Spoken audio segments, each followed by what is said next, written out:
તો ધોરણ 1 થી 5 માં શિક્ષકોની ભરતીમાં જગ્યા વધારવા માંગ કરવામાં આવી છે।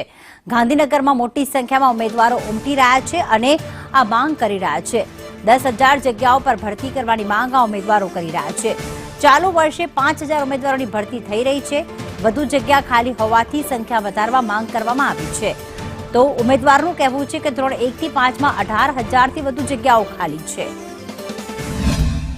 6 થી 8 માં 70% જેવી ભરતી, જ્યારે 9 થી 10 માં 50% જેવી ભરતી અને 11 થી 12 માં 50% જેવી ભરતી, જ્યારે ધોરણ 1 થી 5 માં 33% જેવી ભરતી કરેલી છે।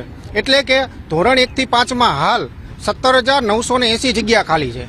એની સામે સરકારે માત્ર 5,000 જગ્યા આપેલી છે, જે અમારી સાથે અમને અન્યાય લાગે છે। એનું મુખ્ય કારણ તમને જણાવું કે 2011 થી 2023 સુધી ધોરણ 1 થી 5 માં સરકારે 7,586 જેવી ભરતી કરેલી છે, જ્યારે 6 થી 8 માં 50,912 જેવી ભરતી કરેલી છે। એટલે કે 13 વર્ષની અંદર સરકારે વર્ષ દીઠ 1,000 ગણો તો પણ ભરતી નથી કરી। આ અન્યાય અમારી સાથે વર્ષોથી થાય છે।